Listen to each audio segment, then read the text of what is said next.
Hello friends, welcome to my YouTube channel E-Learning with Bed Abroad. মই ভিডিঅ'ছবিলাক বনোৱা এটাই কাৰণ যে ষ্টুডেণ্টছবিলাক যাতে বেনিফিটত থাকে।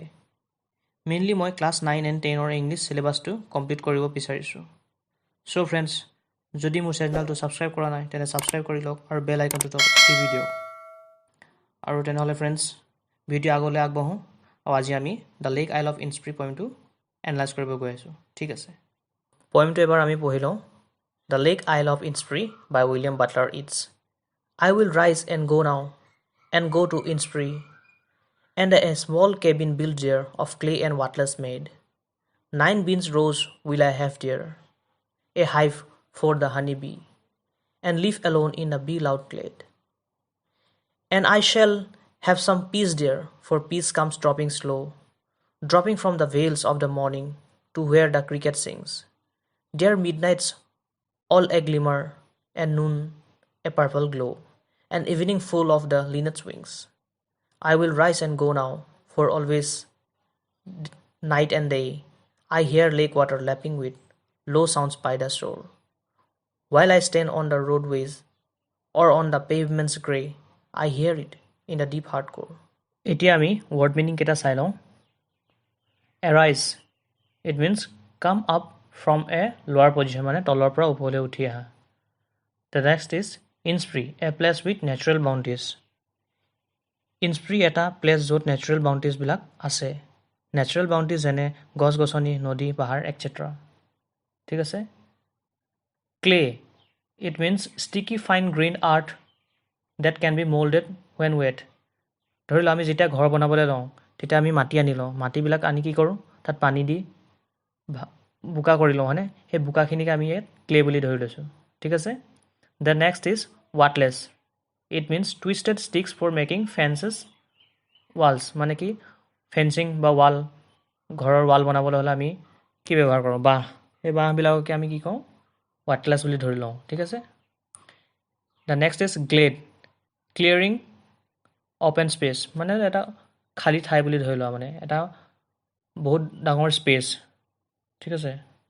Doping, the act of something that drops or falls, মানে কিবা এটা বস্তু ওপৰৰ পৰা পৰাটোকে মানে ড্ৰপিং বুলি কয়। ঠিক আছে, ড্ৰপ কৰাটোকে। The next is midnight, the middle of the night, মানে মাজ ৰাতি। The next is glimmer, a flash of light, মানে অলপ পোহৰ বুলি ধৰি লোৱা। ইয়াত আমি তিৰবিৰাই থকা তৰাবিলাককে ধৰিছোঁ। ঠিক আছে। The next is glow', to give of light, মানে যোনে লাইট দিয়ে, ধৰি লওক আমাক সূৰ্যই আমাক লাইট দিয়ে, হয়নে? The next is linnet, a small brown and grey bird with a short beak, মানে কি এটা চৰাই বুলি ধৰি লওঁ ইয়াত। ঠিক আছে, সৰু চৰাই। The another is lapping, the rubbing or polishing of a metal surface, মানে দুটা বস্তুৰ মাজত ঘঁহনি খাই থকাটোকে কি কয়, লেপিং বুলি কয়। ঠিক আছে, তো শিলগুটি দুটাৰ মাজত ঘঁহনি খাই থকা। The another is shore, land joining a large body of water, ঠিক আছে, ইয়াত সাগৰ বুলি আমি ধৰি লওঁ। The another is pavement, it means footpath or platform, মানে ফুটপাথ আৰু প্লেটফৰ্ম আমি কি ক'ব দৰকাৰ নাই, তোমালোকে বুজাই। The last word is I think, yes, the last word is core, the heart or inner part of a physical thing, মানে কিবা বস্তু এটাৰ ভিতৰত বুলি ধৰি লয়। ইয়াত আমি পইমটোত আমাৰ হাৰ্ট বুলি কৈছে। ঠিক আছে, আমাৰ হাৰ্টৰ ভিতৰত। ঠিক আছে। এতিয়া আমি উইলিয়াম বাটলাৰ ইটছৰ বিষয়ে অলপ জানি লওঁ। তেওঁক ইন শ্বৰ্ট WB ইটছ বুলিও ক'ব পাৰি। ঠিক আছে। WB Yeats was born in Dublin, Ireland on June 13, 1865. He was the son of a well-known Irish painter, John Butler Yeats. মানে WB ইটছ আয়াৰলেণ্ডৰ ডুবলিনত জন্মগ্ৰহণ কৰিছিল অন জুন 13, 1865, আৰু তেওঁৰ দেউতাক এজন আইৰিছ পেইণ্টাৰ আছিল, আৰু তেওঁৰ দেউতাকৰ নামটো আছিল জন বাটলাৰ ইটছ। ঠিক আছে। The next point is he was an Irish poet, dramatist, and prose writer, one of the greatest English language poet of the 20th century. মানে 20th century তেওঁ এজন ভাল English poet, dramatist and prose writer হিচাপে জনা যায়।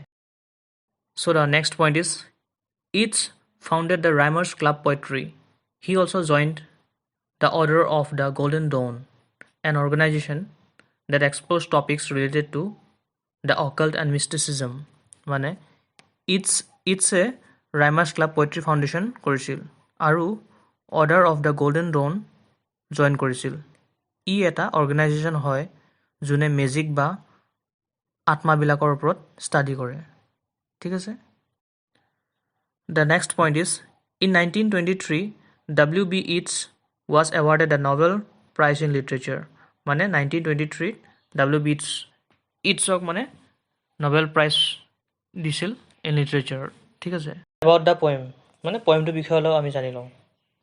The poem depicts the tranquility of life মানে পয়েমটো ভালকৈ পঢ়িলে আমি বুজিম যে পয়েটজনে ইম'চনেল বা মেণ্টেল ডিষ্টাৰ্বেঞ্চত আছে আৰু তাৰ পৰা তেওঁ মুক্ত হ'ব বিচাৰে। তেওঁ যিটো লাইফ লিড কৰি আছে সেই লাইফটোত তেওঁ ছেটিছফাইড নহয়। ইনস্পিৰি গ'লেহে তেওঁ সকলোৰ পৰা মুক্ত হ'ব বুলি তেওঁ ফিল কৰি আছে। ঠিক আছে। দ্য নেক্সট পইণ্টটো the poem talks about the peace of mind মানে পয়েটজন থকা প্লেছত তেওঁ ভাবিছে যে তেওঁৰ পিচ নাই। চ' তেওঁ ফিল কৰিছে যে তেওঁ পিচ বিচাৰি ইনস্পিৰি লৈ গুচি যাব। ইনস্পিৰিৰ মৰ্ণিং ইভিনিং নুন এণ্ড মিডনাইট চিনবিলাকে তেওঁক মন মুহি ৰাখে আৰু তাত তেওঁ অকলে থাকিলে ক্ৰিকেটৰ গান শুনিলে চৰাইবিলাক উৰি থকা এইবিলাক দেখিলে তেওঁ মনত পিচ আহিব বুলি তেওঁ ভাবি আছে। নেক্সট পইণ্টটো লাইফ ইন টাউন এণ্ড কাণ্ট্ৰিচাইড মানে যদি আমি পয়েমটো লাষ্টলৈ চাওঁ তেতিয়াহ'লে আমি গম পাওঁ যে পয়েটজন ইনস্পিৰিত নাই। তেওঁ এটা ৰোড বা পেভমেণ্টত আছে। পেভমেণ্ট মানে ফুটপাথ বা প্লেটফৰ্মত। ইট মিনছ তেওঁ টাউন হেন জেগাত আছে। টাউন বুলিলে আমি ভাবোঁ এনে ঠাই য'ত ঢেৰ মানুহৰ সমাগম হয়, তাত মাৰ্কেটিং কৰিব পাৰি আৰু ভেহিকলছবিলাকৰ আগমন বেছি হয়। আনহাতে কাণ্ট্ৰি চাইড বুলিলে একদম গাঁৱলীয়া পৰিৱেশ বুলি ক'ব পাৰি, য'ত গছ গছনি জান জুৰি আছে। ইনস্পিৰি জেগাটো কাণ্ট্ৰি চাইড হয়। পয়েটজনে টাউনত থাকি আমনি পাইছে, চ' তেওঁ কাণ্ট্ৰি চাইড যাব বিচাৰিছে। ইট মিনছ তেওঁ ইনস্পিৰিলৈ যাব বিচাৰিছে। আৰু নেক্সট পইণ্টটো নষ্টালজিয়া মানে অতীতক আমন্ত্ৰণ কৰা মানে অতীতৰ কথা ভাবি ৰোৱা। ইয়াত পয়েটজনে আগতে ইনস্পিৰি গৈছে চাগে, নহ'লে তেওঁ কেনেকৈ ক'ব পাৰিলে যে ইনস্পিৰি এনে এটা ঠাই য'ত নেচাৰেল বাউণ্ডেৰীজবিলাকে ভৰি আছে বা সেই জেগাত পিচ আছে। পয়েটজনৰ প্ৰেজেণ্ট চিনেৰিঅ'টো চালে গম পায় যে তেওঁ ইনস্পিৰি কথা ভাবি আছে আৰু কিমান তেওঁ মিছ কৰি আছে। গোটেই পয়েমটো তুমি ভালকৈ পঢ়িলে দেখিবা তেওঁ অকল ইনস্পিৰি কথাই কৈ থাকিলে, মানে কি ইনস্পিৰি জেগাটো তেওঁ মিছ কৰি আছে। মানে তেওঁ আগতে গৈছে, চ' তেওঁ সেই জেগাটো এতিয়া মিছ কৰি আছে। লাষ্ট পইণ্টটো হ'ল বিউটি অফ নেচাৰ মানে প্ৰকৃতিৰ সুন্দৰতা। প্ৰকৃতিৰ মাজত আপোনালোকে থাকি কেনে ফিল কৰে? মই হ'লে নাজানো, বাট মই হ'লে বহুত ভাল পাওঁ। প্ৰকৃতিৰ মাজত থাকিলে মই নিজকে ৰিফ্ৰেছড হৈ যোৱা যেন ফিল কৰোঁ। বাৰু আপোনালোকে কেনে ফিল কৰে কমেণ্ট ছেকশ্যনত জনাব। ঠিক আছে। এণ্টায়াৰ পয়েমটো চালে আমি দেখোঁ যে পয়েটজনে ইনস্পিৰি প্লেচটোৰ বিষয়ে ভাবি থাকিলে আৰু কৈ থাকিলে ডেট ইনস্পিৰি প্লেচ হয় য'ত তেওঁ চব ফালৰ পৰা শান্তি পাব, য'ত গছ গছনি বাৰ্ডছ আৰু ক্ৰিকেটৰ শব্দত তেওঁ পিচ বিচাৰি পাব।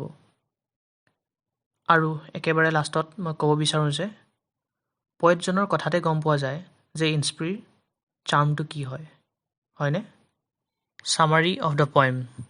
The poet wants to move to Inspiri and there he wants to build a cabin made of clay and twisted sticks. For food, he wants to grow 9 rows of beans and have honey from hive. He wants to stay alone in that environment where the bees are buzzing around. মানে কবিজনে ইনস্পিৰি জেগাটোত যাব বিচাৰিছে, তাত গৈ তেওঁ মাটি আৰু বাঁহ আদি লৈ এটা কেবিন বনাব আৰু খাদ্যৰ কাৰণে 9টা শাৰী বিনছ লগাব লগতে হানি মানে মৌজোলৰ কাৰণে এটা হাইভ বনাব কবিজনে সেই পৰিৱেশটোত তেওঁ অকলশৰে থাকিব বিচাৰিছে য'ত বীজবিলাকৰ শব্দই তেওঁক আমোলটোল লগাই থাকিব Second stanza to The poet thinks that in Innsbruck he will have peace, which would drop slowly. In the morning, when it is dark in the sky, the sun will appear, removing the dew or clouds. The cricket will sing song. At midnight, stars would twinkle. Noon will be purple from the glow of the sun. And in the evening, the linnets will be flying high up in the sky. The morning, evening, noon and the midnight scenes seems to be a peaceful time for the poet. মানে কবিজনে ভাবিছে অকল ইনস্প্ৰি জেগাটোতহে তেওঁ piece বিচাৰি পাব তেওঁ কাৰণে piece লাহে লাহে আহে য'ত ৰাতিপুৱা কুঁৱলী বা ডাৱৰবোৰ অতৰাই বেলি ওলায় ক্ৰিকেট যিটো এটা ইনচেক্ট হয় সেই ইনচেক্টবিলাকে গান গায় মাছ ৰাতি তৰাবোৰে তিৰবিৰাই আকাশত জিলিকি থাকিলে নুন টাইমটো পাৰ্পল হৈ যায় বেলিৰ পোহৰত আৰু অন্তত লিনেট চৰাইবিলাকে যেতিয়া আকাশত উৰি থাকে পয়েটজনৰ মতে মৰ্ণিং ইভিনিং নুন আৰু মিডনাইট এই চিনবিলাকে তেওঁক পিচ আনি দিয়ে একেবাৰে last ষ্টেঞ্জাটো From the last stanza, we could say that the poet is far away from Innsbruck, where peace lies, according to the poet. He hears the lake water striking the shore repeatedly day and night. When the poet stands at the road or at the footpath, he hears the sound deep in his innermost part of his heart. It shows how often the poet missed Innsbruck. Last ষ্টেঞ্জাটো পঢ়িলে আমি বুজিব পাৰিছোঁ যে পয়েটজন ইনস্প্ৰি জেগাটোত নাই সেইকাৰণে তেওঁ ইনস্প্ৰি জেগাটোক miss কৰি আছে তেওঁ এটা ৰাস্তা বা ফুটপাথত ৰৈ আছে তেওঁ অহৰহ লেকৰ পানীয়ে তাৰ পাৰটোত খুন্দিয়াই থকা শব্দটো দিনে ৰাতিয়ে মনত শুনি আছে ইট মিনছ পয়েটজনে ইনস্প্ৰিক লৈ বহুত চিন্তিত আৰু তেওঁ তাত যাব বিচাৰে ঠিক আছে সামাৰিটো অলমষ্ট খতম হৈ গৈছে লিটাৰেৰী ডিভাইচেছ কি হয় আমি অন্য এটা লেকচাৰত ভালকৈ বুজি ল'ম ঠিক আছে এতিয়া যিকেইটা আছে লিটাৰেৰী ডিভাইচেছ সেইকেইটা আমি চিম্পলকৈ জানি ল'ম ঠিক আছে the first is rhyming scheme rhyming স্কিমটো পয়েমৰ এ বি হয় the second literary devices is alliteration মানে The repetition of consonant sound in two or more closely placed word. মানে যেতিয়া কোনোবা লাইনত এটা শব্দ বাৰে বাৰে ৰিপিট হৈ থাকে ইয়াত আছে যেনেকৈ হাইভ এণ্ড হানি এই চাউণ্ড ইজ ৰিপিটেড মানে হাইভ আৰু হানিত য'ত এই চাউণ্ডটো বাৰে বাৰে ৰিপিট হৈ আছে and another is lake lapping and low' L sound is repeated যেনেকৈ লেক লেপিং এণ্ড ল' তাত L চাউণ্ডটো ৰিপিটেড হৈ আছে ঠিক আছে নেক্সট ইজ ইমেজৰী মানে কিবা এটা ছবি যিটো আমি অনুভৱ কৰিব পাৰোঁ যে কবিজনৰ কথাবোৰ শুনিলে আমি এটা ছবি দেখা পাওঁ ঠিক আছে ইয়াত যেনেকৈ মৰ্ণিং আফটাৰনুন নুন এণ্ড মিডনাইট মানে এইবিলাক শব্দৰ পৰা আমি গম পাওঁ যে তেওঁ কবিজনৰ পজিশ্যনটো কি কেনে পজিশ্যনত তেওঁ আছে তেওঁ এটা নিজে ছবি দেখি পাইছে হয়নে cricket singing being alone in nature মানে প্ৰকৃতিৰ মাজত পয়েটজন কেনে অকলশৰে নিজকে ৰৈ আছে তেওঁ কিবা এটা ফিল কৰি আছে আৰু ক্ৰিকেটবিলাকৰ শব্দ এইবিলাক শুনি আছে আৰু ইনস্প্ৰি জেগাটোৰ বিষয়ে আমি জানোৱেই কবিজনৰ কথাৰ পৰা কেনে এটা জেগা হয় তাৰ আমি ছবিটো ধুনীয়াকৈ আমি মনত খটাব পাৰোঁ হয়নে লেকচাৰটো অলমষ্ট খতম হৈ গৈছে মোৰ এই ভিডিঅ'বিলাকে আপোনালোকক হেল্প কৰিছে নে নাই কমেণ্ট ছেকশ্যনত জনাব আৰু যদি এই চেনেলটো ছাবস্ক্ৰাইব কৰা নাই তেন্তে ছাবস্ক্ৰাইব কৰি ল'ব লাইক কৰিব কমেণ্ট কৰিব আৰু যদি ভিডিঅ'টো ভাল হৈছে লগৰ ফ্ৰেণ্ডছবিলাকৰ লগত শ্বেয়াৰ কৰিব। ঠিক আছে তেন্তে আজিলৈ হ'ব। Thank U.